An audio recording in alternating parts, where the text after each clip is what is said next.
great pleasure to introduce to you Milton Friedman. Thank you.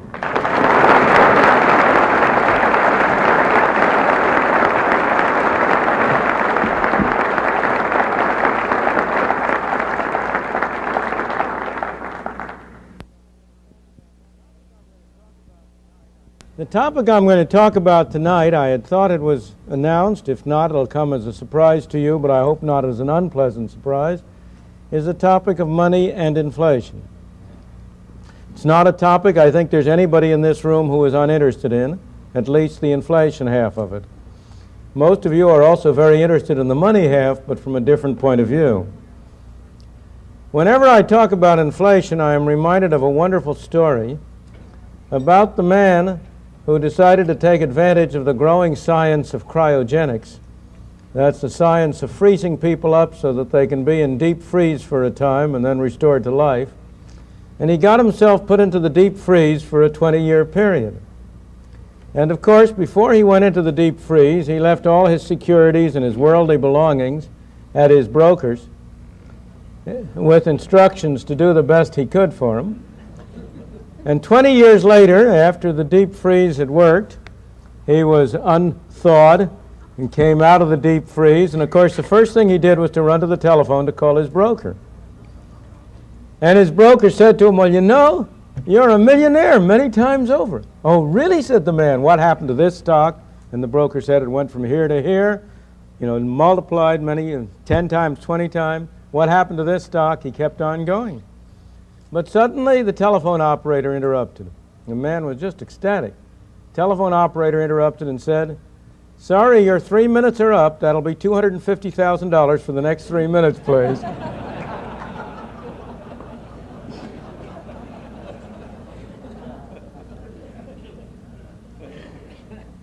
That's real inflation. That's at the moment a story. But it's not a story which does not have some examples in history. Inflation is a disease. It's a dangerous disease for a society. It is sometimes a fatal disease for a society. It's a disease that, if allowed to rage unchecked, can destroy a society. And we have many such examples. The classic examples, of course, are the extreme examples of Germany, of Austria, of Russia, after the First World War, when inflation really did reach levels at which the kind of apocryphal story I told you was a literal description of the reality. When inflation reached levels at which employers would pay their workers 3 times a day after breakfast, lunch, and dinner so they could go out and spend the money before it lost all its value. That's the real extreme cases. But you don't have to go to such extreme cases to see the enormous harm which inflation left unchecked can do. You have the many examples in South America. Brazil, before 1964, was brought down by an inflation that led to a revolution that toppled the existing government in order to stem the inflation. In the famous case of Chile, with Mr. Allende in power, he produced an inflation, which was one of the major factors that caused the economic catastrophe that led to the replacement of his government by a military dictatorship. We are nowhere near that stage in the United States. But it behooves us as a nation to pay attention to this disease, to ask ourselves, what is the cause of the disease? How do you cure the disease? What are the effects of the cure? What are the side effects of it? And what will happen if we don't cure it? And I propose to discuss the topic tonight under those headings, and then go on to consider in somewhat more specific detail the experience of the United States over the past decade or two and the present situation that we face. Now, the first step toward understanding the cause of inflation is to recognize that it is always and everywhere a monetary phenomenon. It's always and everywhere a result of too much money, of a more rapid increase in the quantity of money than an output. Moreover, in the modern era, the important next step is to recognize that today governments control the quantity of money, so that as a result, inflation in the United States is made in Washington and nowhere else. Of course, no government any more than any one of us likes to take responsibility for bad things. We're all of us human. If something bad happens, it wasn't our fault. And the government is the same way. So it doesn't accept responsibility for inflation. If you listen to people in Washington talk, they will tell you that inflation is produced by greedy businessmen, or it's produced by grasping unions, or it's produced by spendthrift consumers, or maybe it's those terrible Arab sheiks who are producing it. Now, of course, businessmen are greedy. Who of us isn't? Trade unions are grasping. Who of us isn't? And there's no doubt that the consumer is a spendthrift. At least every man knows that about his wife. But none of them produce inflation, for the very simple reason that neither the businessman, nor the trade union, nor the housewife has a printing press in their basement on which they can turn out those green pieces of paper we call money. Only Washington has that printing press, and therefore only Washington can produce inflation. If you listen to the people from the communist world, they'll tell you inflation is a capitalist phenomenon. That's not true. If you look at Europe today, one of the most rapid rates of inflation in Europe has been in Yugoslavia, which is a communist country. One of the slowest rates of inflation has been in Switzerland, which is a capitalist country. So inflation is not a capitalist phenomenon. But neither is it a communist phenomenon. If Switzerland has low inflation, the United Kingdom in recent years has had inflation rates running up to 20-25% a year. Italy has inflation rates today of that order of magnitude. Inflation is not a capitalist phenomenon, it's not a communist phenomenon, it's a printing press phenomenon. Now, in saying that inflation is a printing press phenomenon, in saying that inflation is always caused by a more rapid increase in the quantity of money than an output, you're only at the beginning of the problem, because you must distinguish the immediate cause from the more ultimate cause. You must ask, why is it that the quantity of money increases too rapidly? But before I go on to that question, I just want to settle for once and for all the point that inflation is a monetary phenomenon. That proposition has been documented over and over again. We have evidence for the United States for over 100 years, for Great Britain for 200 years, for Sweden for 200 years. There has never in history been an inflation that was not accompanied by an extremely rapid increase in the quantity of money. There has never in history been an extremely rapid increase in the quantity of money without an inflation.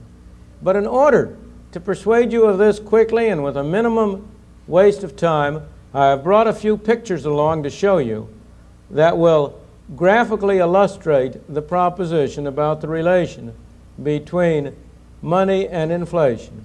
And I'd like to, if we can start with the first of those slides now. Maybe you can make out that there are two lines on that chart. That chart is for the United States, and it covers the 13 years from 1964 through 1976.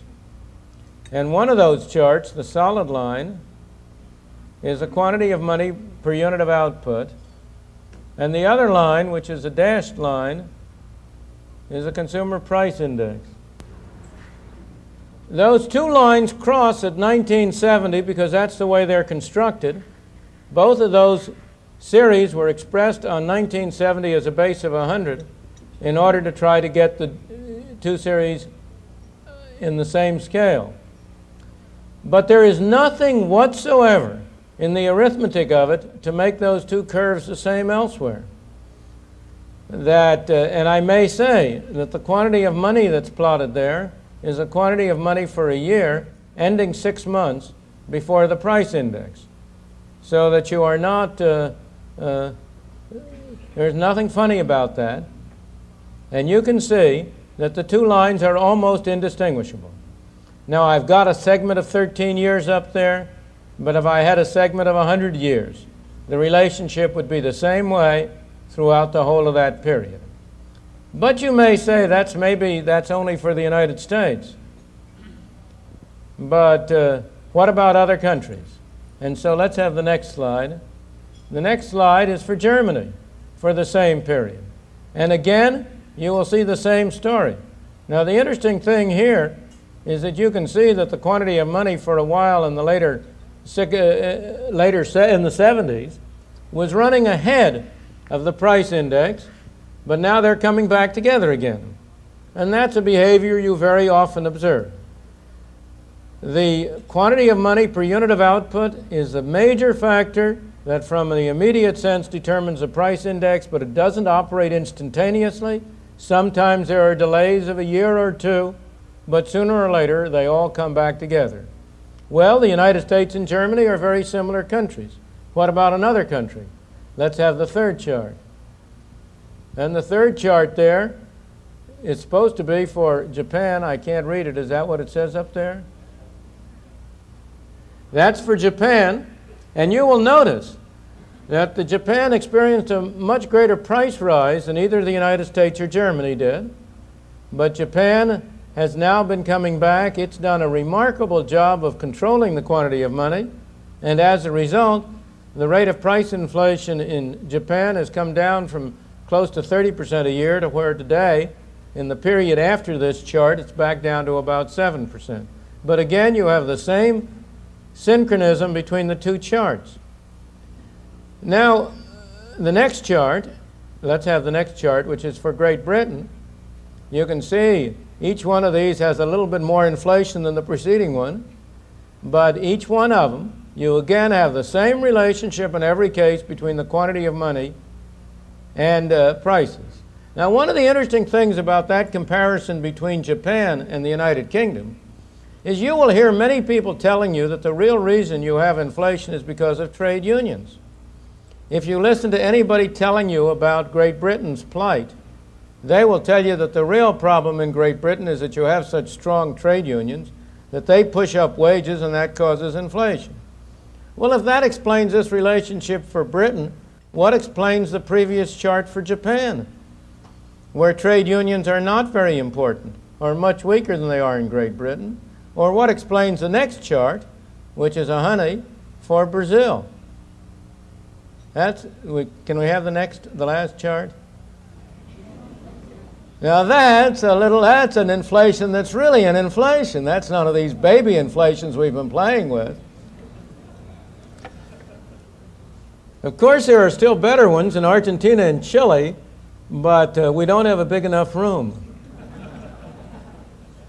Now here again, if trade unions cause inflation, as you know, Brazil has a military government, and trade unions have absolutely nothing to say about anything except as they are branches of the government apparatus. So that it's clear you cannot explain, in the case of Brazil, the inflation by trade unions, but you can see very clearly that you can explain it by changes in the quantity of money. Thank you. We can have the lights back on now. As I say, that's a very small sample of the evidence that is available on the linkage between the quantity of money on the one hand and prices on the other. That evidence is available for hundreds of years in many countries, and there are no exceptions. But that only gets you to first base. The question is, why is it that the quantity of money increases relative to output? If you go back 100 years ago, And here in California, this is very appropriate to go back a little more than 100 years ago. Sometimes the quantity of money increased more rapidly than output because of discoveries of gold or precious metals. As you know, you had the gold rush in California in late 1840s, early 1850s. You had the Australian gold discoveries in the same period in 1850s. And you had a worldwide inflation as a result. In the 1890s to 1913, you had a worldwide inflation because of the perfection of the cyanide process for extracting gold from low-grade ore, which produced an outpouring of gold from South Africa to supplement the gold strikes up in Alaska. But those were the good old days, before the days when governments discovered that it could escape from that relic of an earlier time, the discipline of gold, and that it had a much more scientific method of controlling the quantity of money by ending the link to gold and instead turning to government-dominated money. And today, you do not have inflations for those reasons. Today, you have inflations because governments create a very large quantity of money. The question is, why do governments do that? And today, in the main, there are fundamentally three reasons, in my opinion, why we have experienced inflation and why it is a threat. The first, and by far the most important, is in order to pay for government spending. Now, of course, I say the government does this. That's wrong. The government doesn't do it. You do it. I do it. We, the citizen, do it. We tell the people in Washington, we tell our congressmen and our senators and our representatives, we want you to spend more money on us. But we don't want you to put any taxes on us. Oh, no. We don't want you to levy taxes. We want you to spend more, but we don't want you to tax more. There's no way you can do the one without the other. The real tax on the American people is what government spends. If the federal government spends $450 billion and only raises $400 billion in taxes, who do you suppose who pays that other $50 billion? Do you suppose the tooth fairy does? You pay it, and I pay it. And one of the ways we pay it is by the tax which we call inflation. Inflation is, from this point of view, a form of taxation. If government spends more than it takes in the form of things that are called taxes, it has to meet the difference, either by printing money or by borrowing from the public at large. Printing money is a very attractive device because inflation, from the point of view of a person sitting in Congress or in the Senate, is a wonderful tax. He doesn't have to vote for it. Have you ever known of a congressman who got up and said, I vote to impose a tax in the form of inflation of 10% next year? No, sirree. Inflation is a tax which is imposed without representation and which nobody has to vote for. And of course, it's a marvelous tax from the point of view of a congressman trying to meet the demands of his constituents for more spending. Inflation its taxation yields tax revenue in three different ways. It yields it directly. We think of these pieces of paper we carry in our pocket as money, but it would be just as accurate to think of those as receipts for the taxes you've paid. If you pay the government $100 directly in taxes, the government sends you back a receipt you paid us $100 in taxes. Well, now the beauty of printing money is that the receipt is right straight with the payment of taxes. What you're getting there is not money, but tax receipts. And from the point of view of the government, those pieces of paper, and I'm exaggerating, of course, they're not really pieces of paper, that's only the primitive way of doing it. In our modern age, we do it in a more sophisticated way through using a bookkeeper's pen or a computer instead of having to turn the printing press.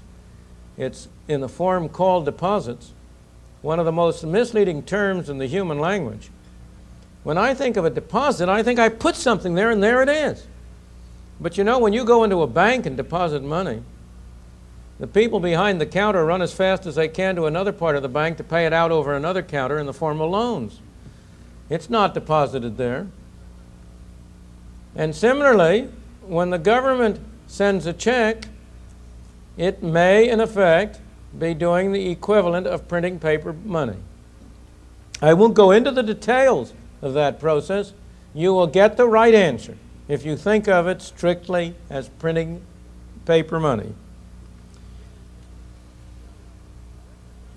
So when the government gets revenue from inflation directly in the form of these pieces of paper, it can go out and spend without having gotten taxes from anybody.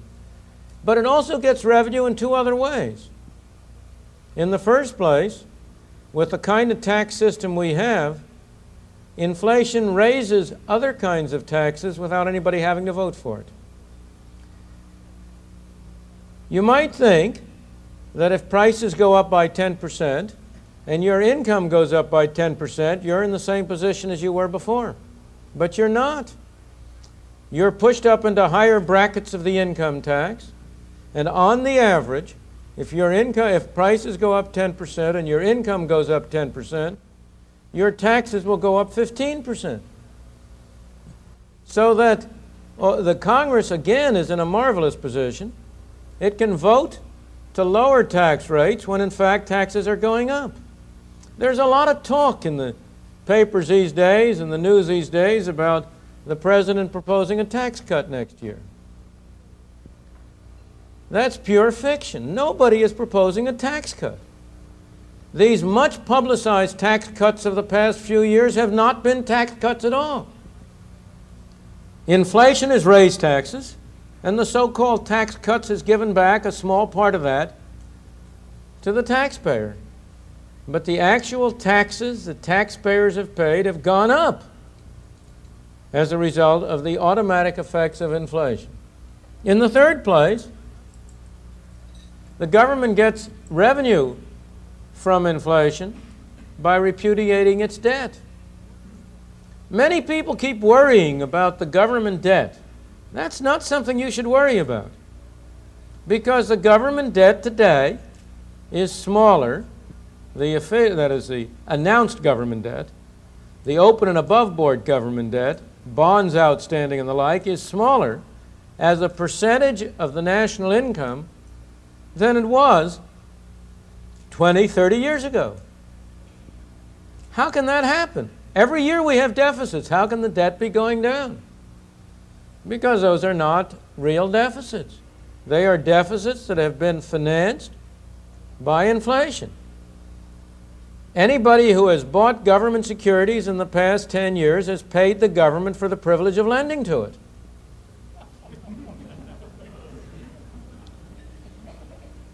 Anybody who has bought a long-term government bond and then redeemed it has gotten back an amount of money which has less purchasing power, less ability to buy goods and services than the sum he initially paid for the bond. And to add insult to injury, he's had to pay taxes on what they call interest. And as a result, the debt has gone down in meaningful terms. So that inflation is a marvelous resource for a government in all three of these ways. That, as I think, has been the main reason throughout history, not only now, but going back for thousands of years. You know, you had a great inflation during the time of the Roman Empire, when Diocletian was emperor. He did it in a different way. He did it by taking nice, good, full-bodied silver coins and replacing the silver by an alloy that was worthless until there was less and less silver. until one of the history books talks about the ancient denarius, which used to be a full-bodied silver coin, finally having become, in Diocletian's era, little more than a copper coin with a wash of silver. Now, I happened to come across that quotation the same year in which the American Treasury was replacing our full-bodied silver coin by a copper coin with not even a wash of silver, only of nickel. History does repeat itself. So that's been always throughout history a major reason why you have had creation of money to finance government expenditures. But we've added another reason in these days, and that's allegedly to promote full employment. In the post-war world, after World War II, every country in the West has had a full employment policy, which means not that we've had full employment. On the contrary, as you know, we've been having increasing unemployment in recent years. But that every time, for quite a period, there was a threat of unemployment or unemployment started to rise, there was a strong tendency by government to say, we've got to do something about this. We have to print more money. We have to spend more money. We have to stimulate the economy. The result of which has been to create an increased quantity of money that in the first instance has had some favorable effects on employment, but only temporarily, only so long as you could fool the people. And then, when people got on to what was going on, it came out in the form of inflation. In the United States, we've also had, and in most countries, a third, less important factor that has contributed to excessive increases in the quantity of money. And that has been mistaken policies by the central bank. Professor Segan referred to the mistake of the Federal Reserve Bank in the late 20s, early 30s.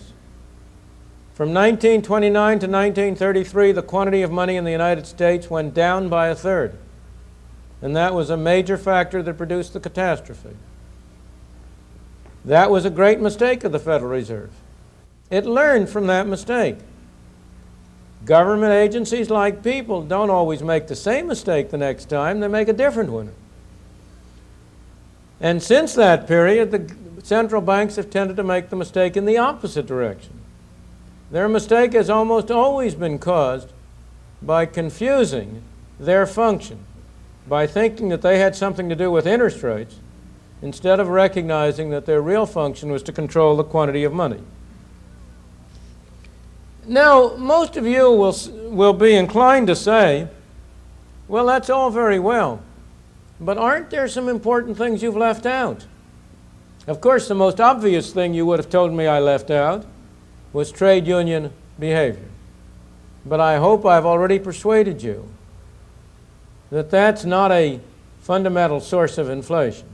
Trade unions may do a great deal of harm in a great many ways. Trade unions have done Britain enormous harm, but they are not responsible for Britain's inflation. Higher wages are in the main a consequence of inflation and not a cause of it. And as I say, the examples of these charts I gave you before, I hope, will show that anybody who thinks that's a fundamental cause of inflation had better pause for a bit. But there are two other factors that people are inclined to cite. One is to say, what about international influences? The government is particularly fond of citing this, to say, oh, well, you mustn't blame us for inflation. We've imported it from abroad. There's a worldwide inflation, and how can you expect the United States to stay clear of inflation if all the rest of the countries of the world are inflating? Now, that was a valid explanation before 1971, when we had a worldwide system of fixed exchange rates. In that case, it is true that inflation in one country would tend to spill over into another because it would influence the quantity of money. In that case, it was inflation in America that produced in the United States that produced inflation in many countries around the world, because their currencies were linked through a fixed exchange rate with ours. But today, that explanation is not valid. As long as countries have variable, floating, flexible exchange rates between their currencies, inflation is a national phenomenon and not an international phenomenon. And the proof of that is very simple. If inflation is a worldwide phenomenon, inflation is a worldwide phenomenon, but it's not an international phenomenon.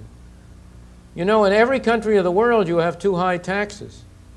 But high taxation is not an international phenomenon. It's just that all the nations of the world do it at the same time. In the same way, you have inflation in many countries. But if it were an international phenomenon, how come it's roughly 0 to 1% in Switzerland, 4 to 5 or 6% in Germany, 10% in France, 18% in Great Britain, maybe higher than that in Italy, and so on down the line? No, inflation is a national phenomenon produced by monetary policy and other policies within the countries. Now, the second argument that will be made, you've left out of this picture productivity. In those charts, what was it that I connected with prices? It was not simply the quantity of money. It was the quantity of money per unit of output. And it's true. Anything that increases output will tend to hold down prices. And so it's very common for people to say, well, the real source of inflation is that our productivity has not been increasing as much as it should. Or to say that the real cure for inflation is to increase productivity.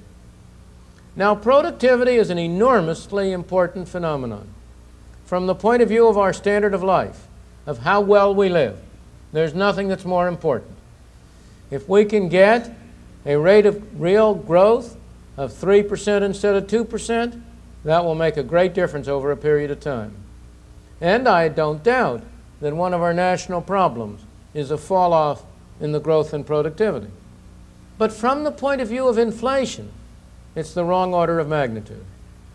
It would be a tremendous achievement to raise the average rate of growth of real output in this country from 3% a year to 4% a year. That would be a 33 1/3% increase. It would be a dramatic change. But it would reduce the rate of inflation by 1 percentage point a year. And from that point of view, the possible variations in the quantity of money are much greater than the variations in output and productivity. So from the point of view of inflation, productivity is very much of a bit actor on the stage. The lead, the hero or the villain, as you wish it, is not productivity, but what happens to the quantity of money. Now, so much for the cause of inflation. It's very easy to say what the cure is. There's no problem how to stop inflation. That's the easiest thing in the world to say. In order to stop inflation, you have to have the government spend less and print less. That's the only way you're going to stop inflation. That's the one and only cure. But you know, the real problem isn't to know how to cure inflation. The real problem is to have the political will to do so. If I may go back to my medical analogy, some years ago my physician told me about a young man who was a patient of his who had a debilitating disease, as a result of which his fingers were threatening to fall off, his toes were threatening to fall off.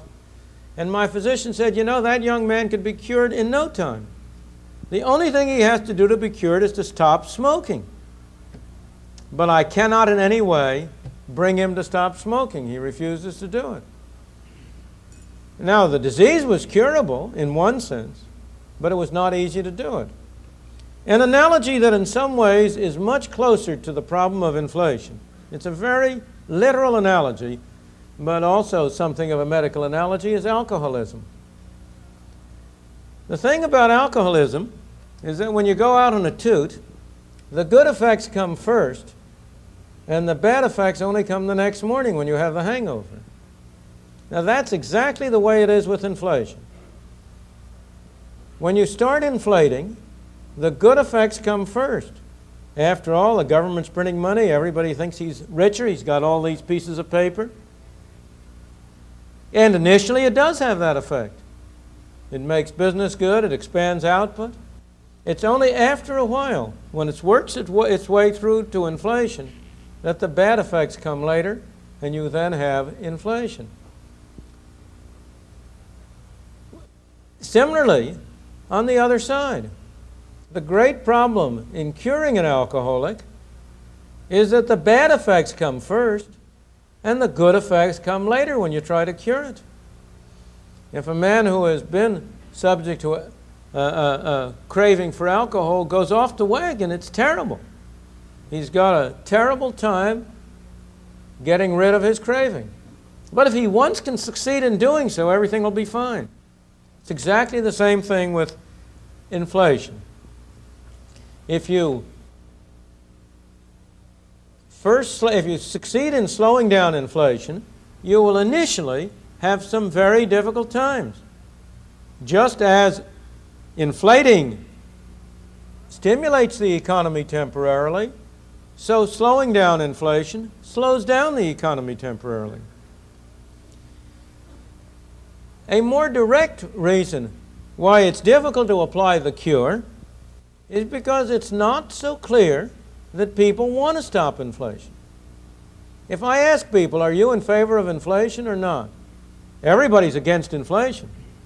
But when I explore a little bit further, if I say to people, tell me, have you gained from inflation? Oh, no, you say. I haven't gained. And yet the fact is that a great many people have gained from inflation. There are many, many people who have benefited. Of course, the major gainer from inflation is the Federal Treasury, as I've already said. But almost everybody who has bought a home in the past 30 years has gained from inflation. He was able to borrow on a mortgage, which inflation has paid off along with paying off the government debt. So that almost all homeowners in this country are beneficiaries from inflation. Indeed, one of the things that makes inflation such a bad social disease is precisely that it tends to be divisive. Because some people do very well during an inflation period, and some people do very badly. And as a result, the population gets split into people who are seeming in great prosperity and people who are in great distress. When most people say they want to stop inflation, what they mean is that they want the prices of the things they buy to go down and the prices of the things they sell to go up. But since what one man sells is what another man buys, that's a neat trick if you can do it. And as a result, people aren't really serious when they say they want to stop inflation. Certainly not in the early stages, not before they fully understand, not before it's gotten to the point where it is really creating serious social problems. Everybody wants to stop inflation at somebody else's expense. Now, I've already said that if you start to cure inflation, you will get some bad effects first. Let me emphasize that those bad effects are not themselves a cure. They are side effects of a cure. If you have your appendix out, if you go to a doctor and say, and he says, you have appendicitis, you've got to take your appendix out. But after your appendix is out, you'll have to stay in bed. It used to be 2 weeks, now it's 10 minutes. But you'll have to stay in bed for a little bit. And you say to him, well, you know, I think I'll just stay in bed and not have the operation. That isn't going to cure you. And in the same way, unemployment is not a cure for inflation. I can tell you 100 ways to create unemployment that will produce more inflation, not less. I may say that used to be a proposition that people found it difficult to understand. But the experience of the past 10 years or so has done a great deal to make people understand that it's perfectly possible to have unemployment and inflation go along simultaneously. In fact, we've coined some ugly new words like stagflation and slumpflation to try to explain this phenomenon. Or I shouldn't say to explain it, to name it. So unemployment is not a cure for inflation, but it is an almost inevitable side effect of an effective cure. Now, why should that be? Why is it that there seems to be no way to cure inflation without going through at least a temporary period of relatively slow growth and relatively high unemployment? The answer is fundamentally because of the time delays between the turning of the printing press and the ultimate effects on output and on prices. Both ways you produce the same result. Look on the upgrade. Suppose the government first prints money and spends it to pay for its expenses. To begin with, the people who find themselves doing better business don't know what the explanation is. Government is paying more money. Its employees have better salaries. They're coming to the store and buying more goods. The storekeeper is delighted to sell them at the same prices as before. Each man thinks this is something special happening to him. The shoe manufacturer says, look, I can sell more shoes. The demand for shoes is going up. He doesn't recognize that what's really happening is the demand is going up everywhere. And then not only is the demand for shoes going up, but he's going to have to pay more to get labor. He's going to have to pay more to get leather. He's going to have to pay more to produce his product.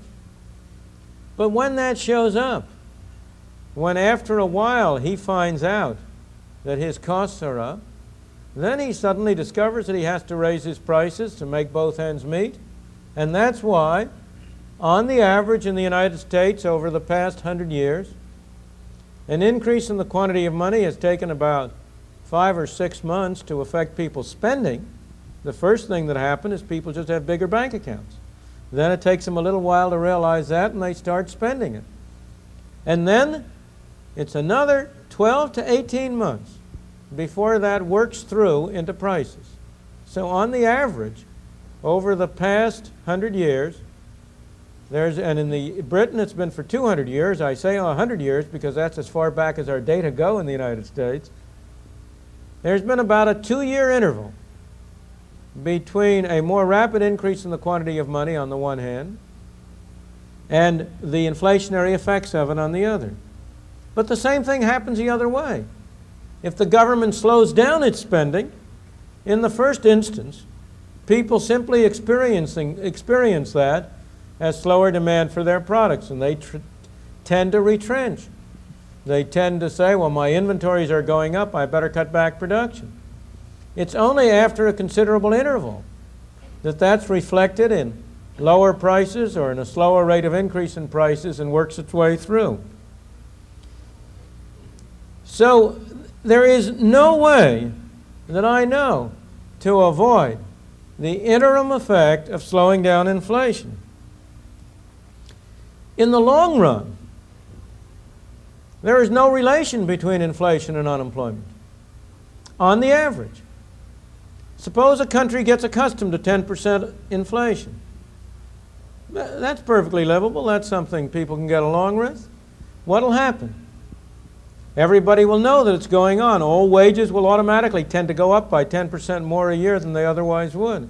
All prices will tend to go up by 10% more. Instead of interest rates being 5%, they will be 15%. Everything will get adjusted to it. And we have a great deal of evidence that the average rate of inflation over a period of time has no relationship at all with the average rate of growth or the average level of unemployment. The thing is that only surprises matter. It isn't inflation that produces a stimulus. It's only higher inflation than you expected. It's only the surprise. If you get adjusted to it, it doesn't do any good. It's just like, again, alcoholism and drug addiction. When a fellow first gets started on drinking, all it takes is one drink to make him happy. But after his body gets adjusted to that, it takes a little more, and pretty soon he's taking a half a bottle. Similarly, with drugs, it takes bigger and bigger doses to have the same effect. And similarly with inflation. As a country gets accustomed to higher and higher rates of inflation, it needs a bigger dose to have any stimulating effect. So in the long run, there is no relation, but in the short run, there certainly is. There's no way to avoid these side effects, but those side effects can be minimized by trying to take the cure gradually instead of overnight. Here we are in this nation with a base rate of inflation at the moment somewhere around 7%. It would be a mistake to try to bring that down to zero next year. We ought to do it over a 3 or 4 year period to give people a chance to adjust. We can also minimize the side effects of inflation, in my opinion, by adopting a widespread program of escalator clauses, particularly with respect to government obligations, particularly with respect to taxes.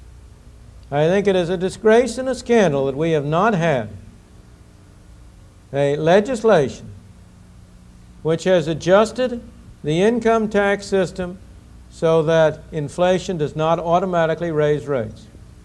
Congress has been very quick to index its own salaries. Congress has been very quick to index the salaries of government employees. But it has been very reluctant to apply the same principle to the taxes that it imposes on the citizen.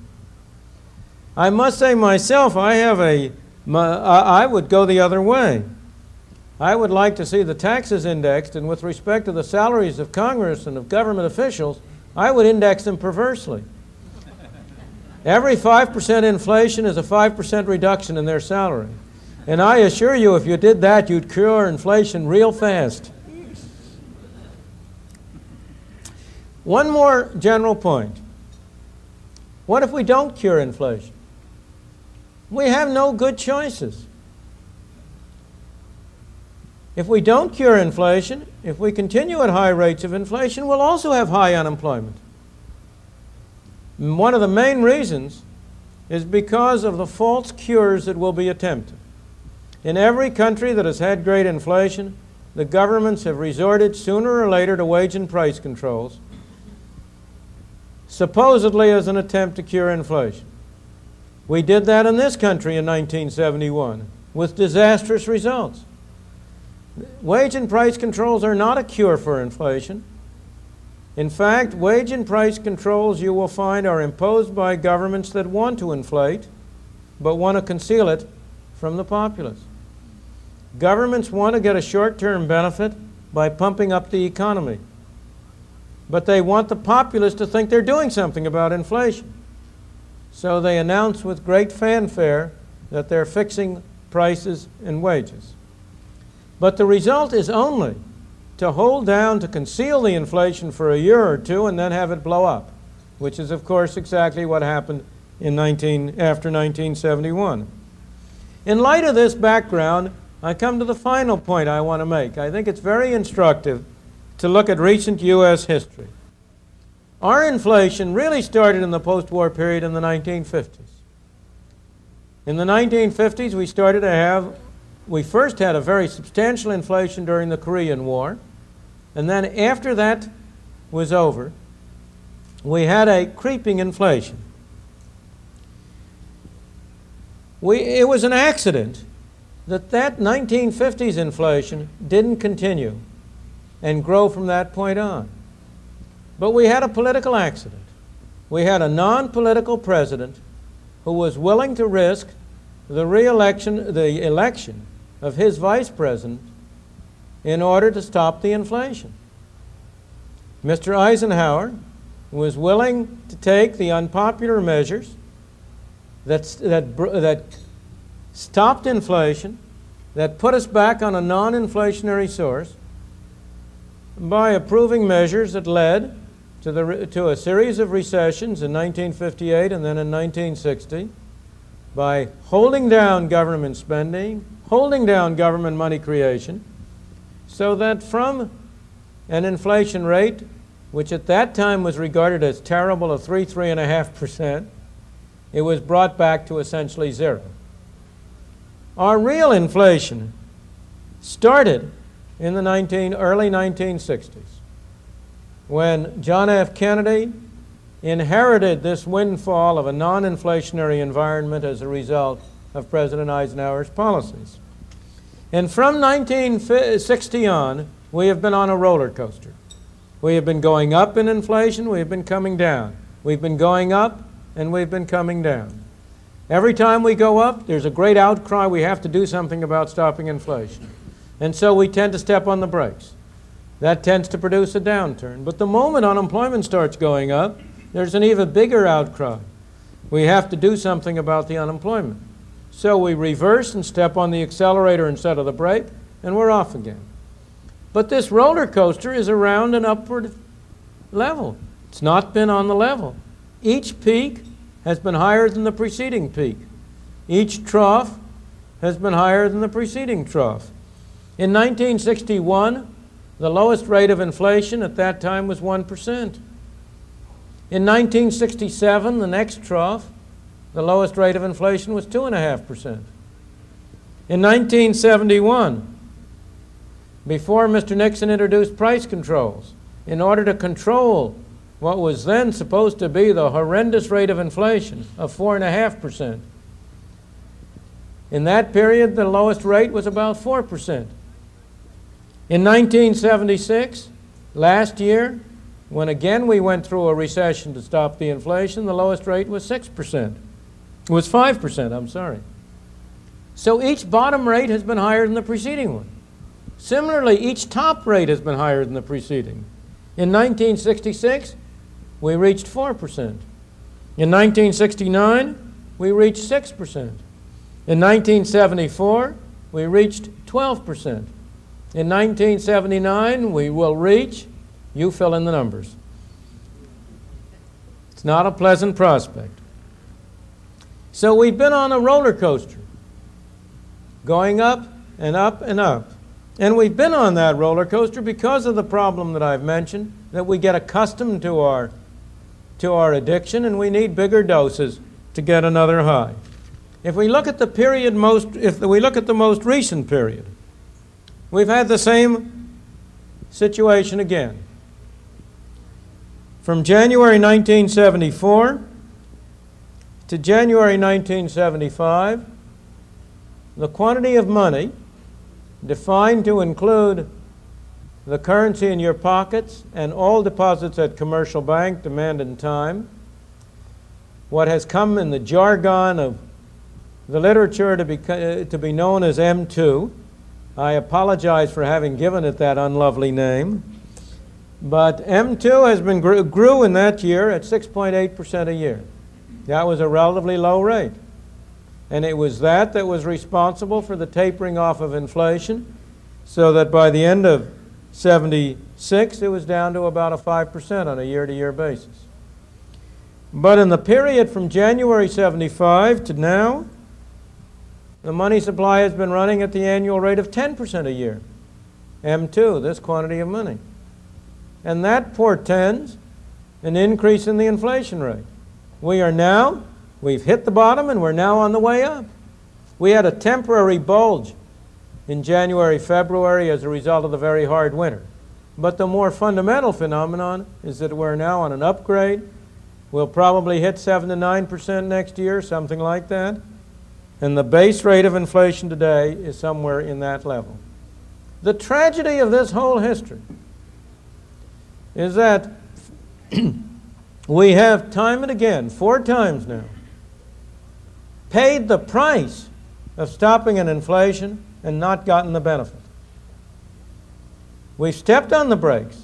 We've slowed down the monetary expansion. We've taken a recession. We've had unemployment. And then just as inflation is starting to taper off, we throw the whole ball game away by going to the races again with the printing press. Unfortunately, given these mistakes, at the present time, the options open to this country are only bad options. We don't have good options.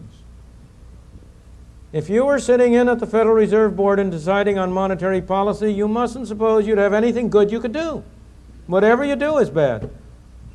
given the amount that you have now of money that has now been pumped into the economy, you have only two bad choices.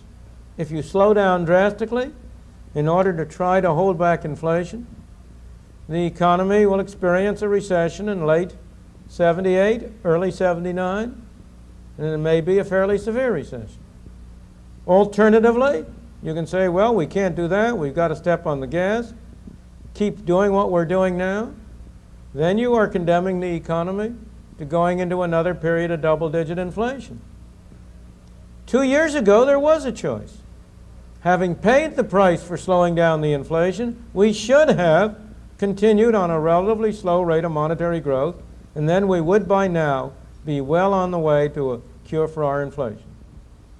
But we have not done so. And as I say, I don't really blame the people who are doing it. The real blame has to be put on us, the citizens, the voters of this country, for not telling our government what we want them to do.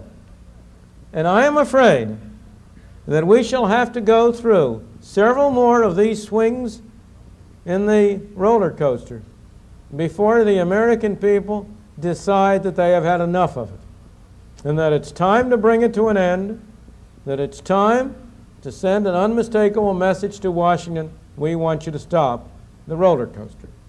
When we do, there is no technical difficulty about stopping it. Let me emphasize, it will not be costless to stop it, but it will not be costless to continue what we're doing. If I may conclude with my medical analogy, if you're sick, it's very, very seldom that a doctor can give you a cure which will enable you to rise from your bed the next day a whole person, completely unaffected by your illness.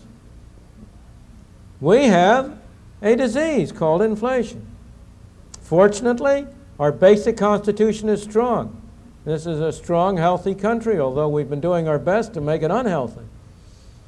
We've been doing our best to take measures that will reduce our productivity. But nonetheless, we're still a pretty strong, healthy country. And there's nothing basically wrong with us. But we have been suffering from a self-imposed disease of inflation. Sooner or later, I am sure we will get up the will to cure it. But we shall not cure it or continue it without paying a price either way. Thank you.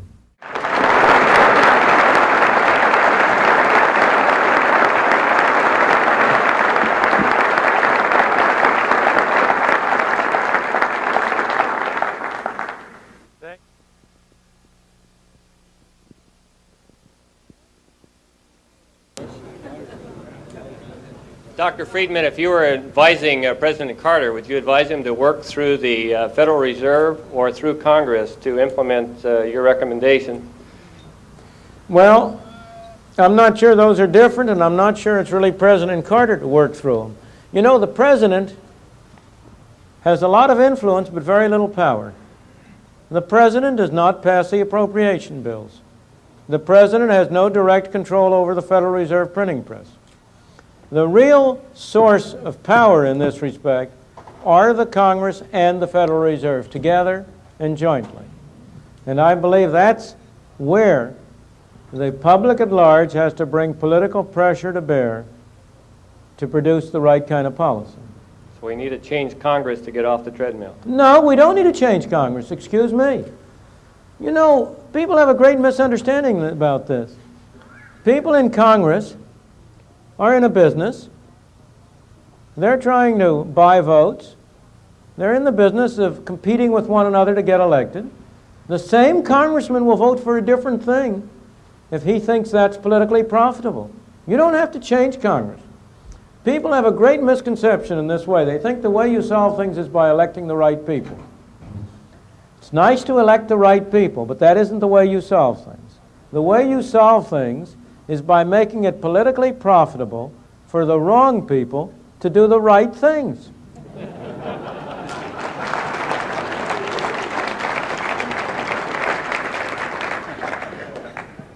You said rather optimistically, I think, that you have detected a trend wherein the public will accept a slowing down of the rolling of the printing presses.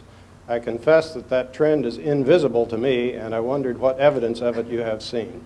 I was really not referring directly to a trend to slow the printing presses, but a more fundamental trend in people's ideas and attitudes toward the role of government.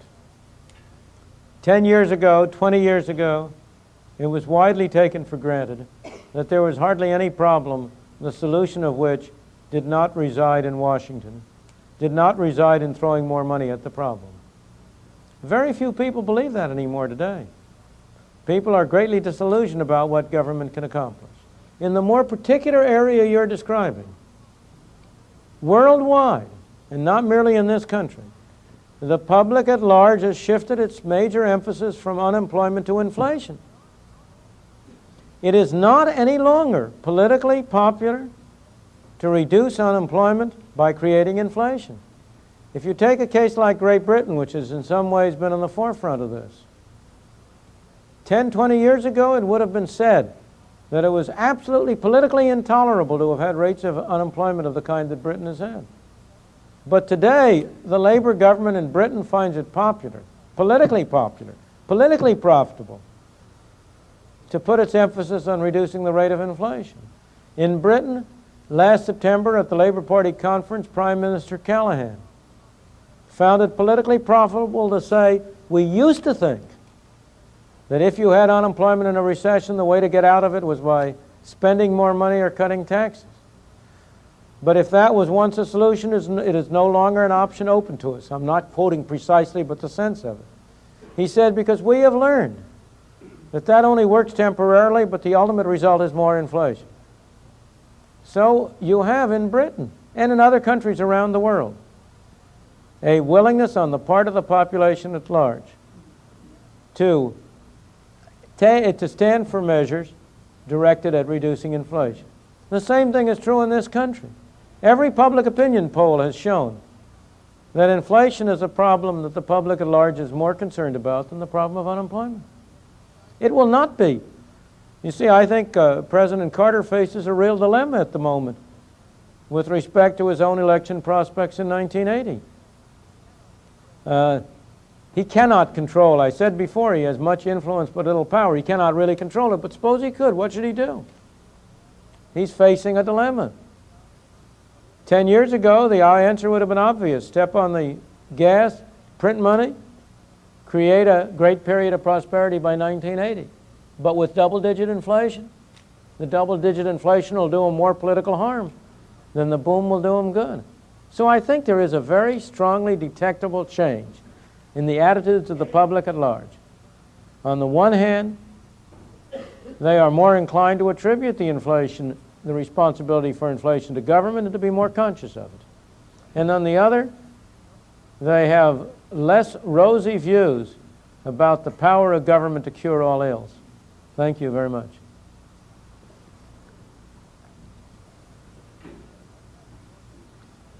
Let's have some more people come up here to increase our inventory in process. Professor Friedman, with the federal government's ability and willingness to produce unlimited amounts of money, what are the implications for the concept of a vital local and state government? And the broader question, the implication for the concept of federalism? Well, obviously, one of the trends that has been reducing the viability of local and state government has been a trend toward centralization, a trend toward enhancing the power and the strength of Washington at the expense of the State House and of City Hall. And no doubt, the fact that Washington possesses a printing press and the City Hall and the State House do not has been a factor that has been contributing to that. But again, we come back to the same question that has come up before. Will that continue? Is that necessary? Is it inevitable that the federal government will grow in power? If it is, if it does, then I agree with you. Then we would be headed toward a unified, centralized country. I think one of our great strengths as a country is precisely the federal system, precisely that we have a distribution of power, that we do have states which attach loyalties to themselves, which have independent power. So I think there is a trend in your direction. but I don't think it necessarily needs to continue or necessarily will continue.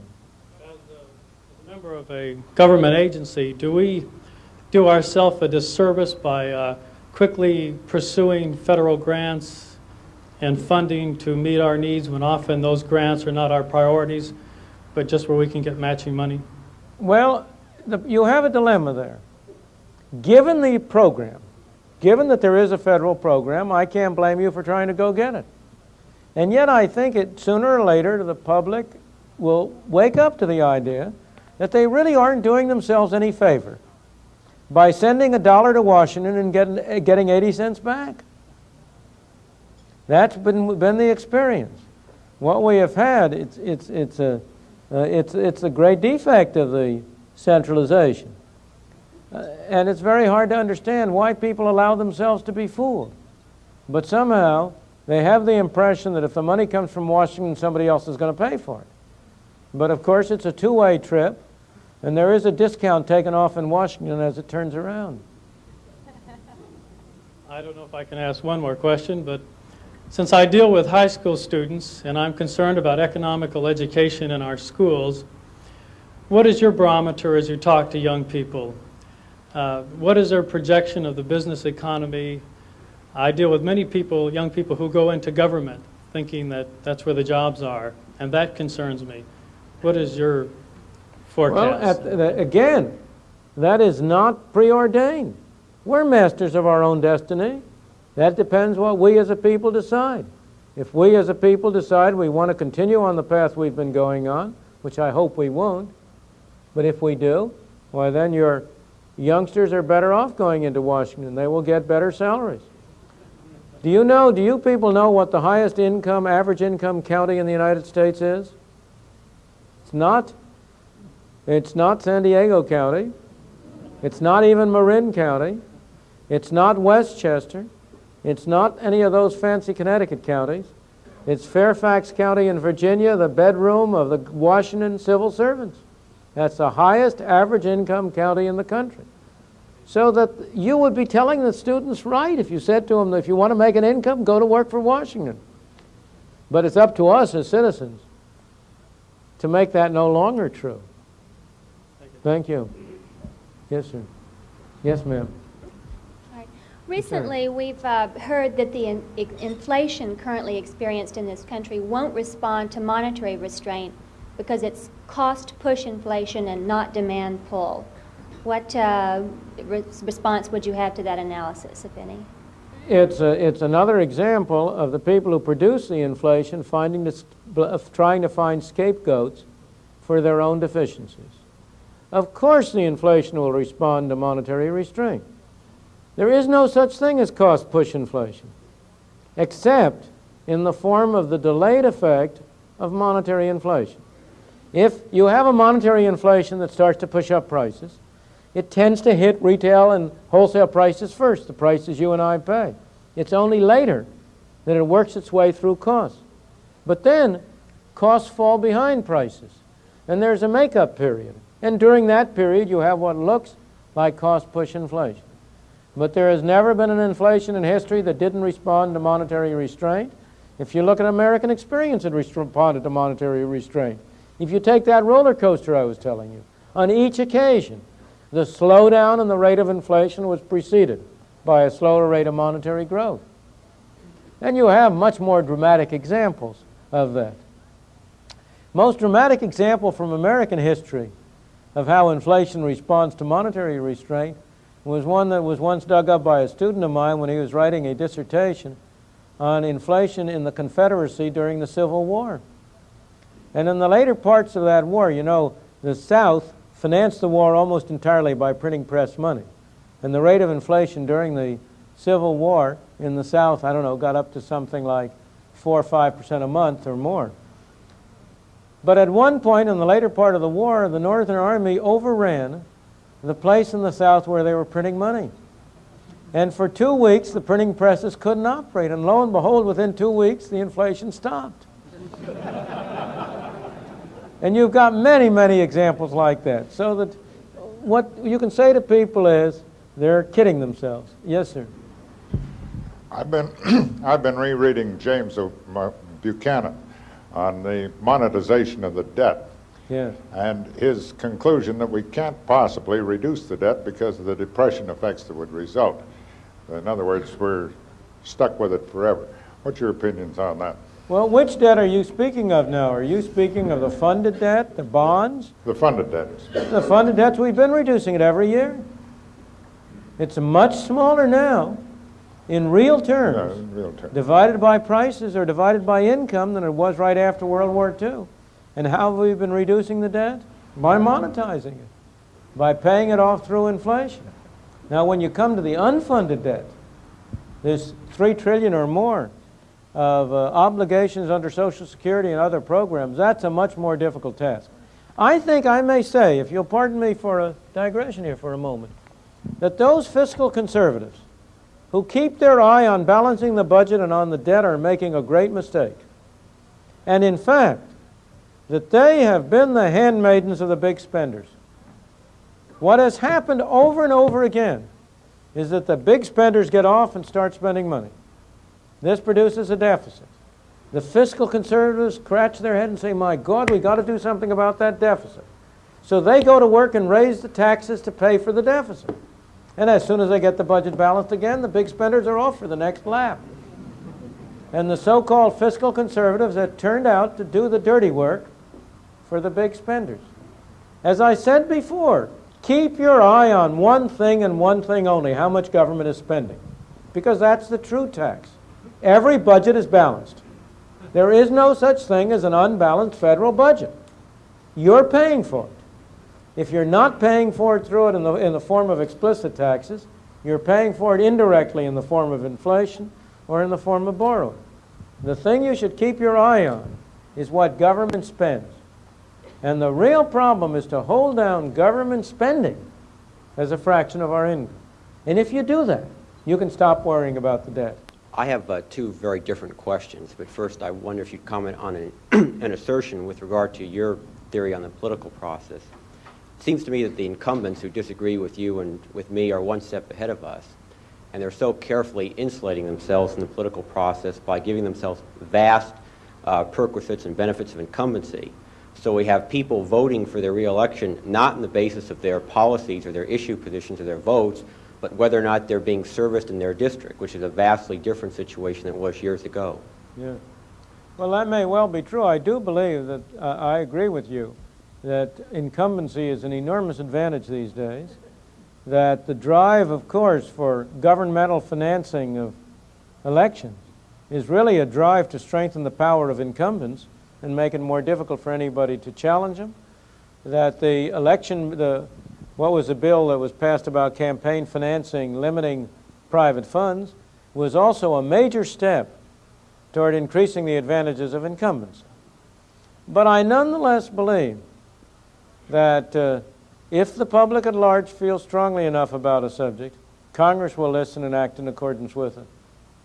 And aren't some of the same people who feel strongly about this, the same people who are so cynical and skeptical of the political process, therefore taking themselves out of the voting process? I'm not sure whom you're referring to at this stage. The people who don't vote? Well, I'm talking about, we see more and more people becoming disenchanted who believe strongly in the free market, who are just giving up. They say, no matter who I vote for, the policies continue. And as they take themselves out of the political process, we're left with a proportionally larger share of the Well, other. but there's more than one way to make themselves effective. I understand your point. And I would say that the most encouraging move I've seen around is one which started in this state. And that is a move to take the total budget out of the hands of the elected representatives and determine it through a constitutional amendment. That was a Proposition 1 fight that was started here 5 years ago. Unfortunately was defeated. Yeah.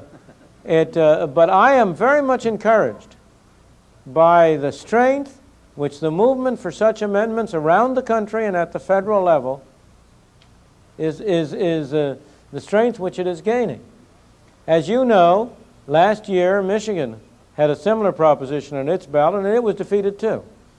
It's very interesting to compare the propaganda that was put out in California and Michigan 5 years apart on the same proposition. It was the same propaganda, financed and fostered by the same groups, primarily the State Education Association, making the same kind of misstatements about the proposition, and in both cases with considerable success. But in both those states and in a considerable number of others, there is a grassroots movement that is growing, and that I think we are going to see in the next 4 or 5 years at least a half a dozen states adopt tax limitation or spending limitation amendments of that kind. In addition, on the federal level, the Southern Governors Conference a few years ago had a task force which drew up a federal amendment to limit federal spending. That task force was headed by Governor James Edwards of South Carolina. Unless I am mistaken, the Southern Governors Conference has endorsed that proposal. There are various congressmen and senators who have introduced similar budget limitation amendments in Congress. So I think that there is a strong chance that we have a movement underway which will give people something to vote for that they think will be effective, over and beyond voting for particular individuals. Dr. Friedman, part of the twofold cure you suggested tonight would be a reduction of government spending. What areas of government spending would you suggest are most amenable to reduction? Every area. I think that the only way to reduce government spending is across the board. Cut every single appropriation, first year by 10%, the next year by 20%, and just keep going. You know, why do you want to choose? No, the reason I ask that is it seems to me that if higher unemployment is a short-term side effect of your inflation cure, then welfare costs are going to go up as a result. Well, that depends on, you see, the problem you're raising is the following one. Every one of us would like to reform a program. But if you try to achieve a reduction in spending via reform, you won't get it. But if you first achieve a reduction in spending through across-the-board cuts, that will force you to engage in the kind of reform you're talking about. Mm-hmm. And I quite agree with you. I don't think we need to spend more money on welfare. Not at all. But if we had a more sensible welfare system, we would spend less and yet give help where it's really needed. You know, the welfare system today does not help the people who really need it. If you take the total amount of money which the government is now spending on programs labeled as poverty programs to help the poor, and calculate how much that amounts to each person who is designated as poor, it turns out that if they were getting it, they would be among the rich people in this country. But of course, they aren't getting it. It's going to lots of other people. So I agree with you that a temporary increase in unemployment, as in the process of curing inflation, might very well cause an increase in some kinds of expenditures on the welfare side. But I think that that is not inconsistent with cutting expenditures in general. Also, what is your opinion of consumer protection legislation as it affects economic freedom? Well, most consumer protection legislation is not consumer protection legislation. It's the enacting into the laws of the prejudices of a small group of people who have organized themselves into an effective lobbying group. Is the consumer really being protected by having somebody else decide for him whether he may use saccharin or not? He's not being protected, he's being hurt. You know, the most anti-consumer measures on the books that have been taken in recent months have been the imposition of quotas, or their equivalent, voluntary restraints on the imports of TV from Japan and of shoes from, I think it was Taiwan. Did you hear any of these consumer protection agencies get up and protest about that? Where were they when we really needed them? I think that there's the most effective protection the consumer can get is free competition. If you really want to have a pro-consumer protection move, then you ought to join yourself with other people in promoting free trade.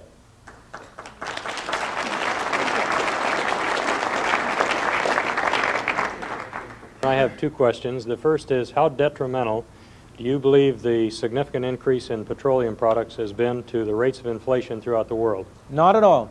The increase in the petroleum products has been a negligible cause of higher rates of inflation. It's been an excuse for governments that have produced the inflation. After all, if petroleum prices are the basic cause of inflation, how can you explain the very different impacts on different countries?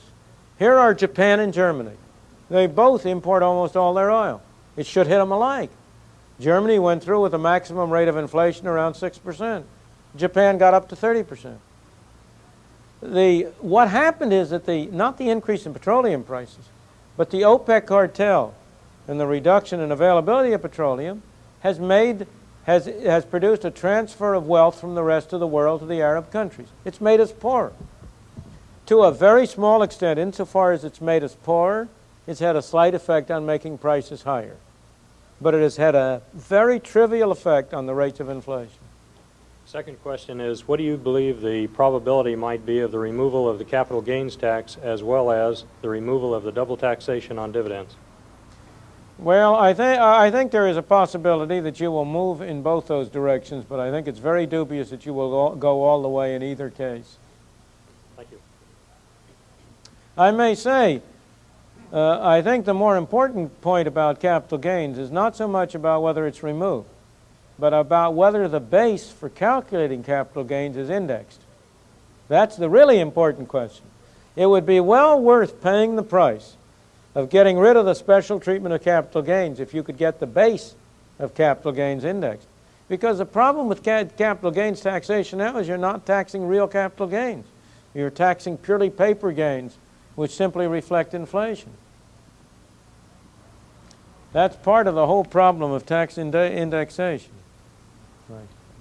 Dr. Friedman, one more question about tax reform. And one more question is right, because we're coming to the end of our time. We've got one more gentleman there, and we'll try to handle both of these if we can. Congressman Kemp of New York has a proposal for a permanent tax cut. I don't know of how much, partially in emulation of President Kennedy in 1963, I believe. The idea being that if you cut taxes in times of a slowdown, you'll pick up the economy and perhaps even produce more revenue for the government. Now, given your skepticism about tax reform, is this perhaps one proposal you might endorse? Well, I have long ago concluded that I'm in favor of reducing taxes at any time, under any circumstances, for any excuse. That's the only effective way to exert pressure on government spending. Congress will spend whatever the tax system will yield, plus a good deal more. But that plus a good deal more is not infinitely elastic. There is some pressure on them when it gets large. And therefore, the only effective way, in my opinion, other than these kinds of constitutional amendments I was talking about before, of bringing down spending is to reduce taxes. So, as I say, I don't go along with Mr. Kemp's reasons, but I'm in favor of cutting taxes. Okay, many thanks. Yes, sir. I'm associated with the banking system, and I won't hold that against you. I do have a line of credit, and I can go, this relates to M2. I could go in tomorrow and sign a piece of paper. The bank will write out a deposit ticket. Thereby, the money supply is increased. How do you stop that? Oh, no. The bank will only be able to do that if it can find the reserves. And for the banking system as a whole, one bank can always get reserves from another bank. But the great mistake that everybody makes about many different items, it's not only this, is to confuse what's true for the individual with what's true for the society as a whole. The most fascinating thing about economics, the reason, in a way, it's always an interesting thing about economics. It's the most trivial subject in the world. And yet, so many people misunderstand it, and it's so hard for people to understand it. Why? I believe a major reason is because almost every interesting economic proposition has the following characteristic. What's true for the individual is the opposite of what's true for everybody together. It looks to you as if you can decide how many pieces of paper you carry in your pocket, how much cash you have. It looks to you as if you can decide how much deposits you have. It's true, you can. But to everybody together, it's a game of musical chairs. The Federal Reserve determines the total quantity of money, and then it's shared out among the people. Your bank can increase its deposits by attracting reserves away from another bank, but that puts pressure on another bank to contract. The total amount of reserves will set a limit to it. Let me give you some other examples. It looks to you when you go to the store and you see an object offered for sale, as if the price is fixed and the amount available to you for you to buy is indefinite. If you want to buy 2 pairs of shoes at that price, you can buy 2 pairs. 3 pairs, you can buy 3 pairs. To the whole country together, there are a certain number of pairs of shoes available at the moment.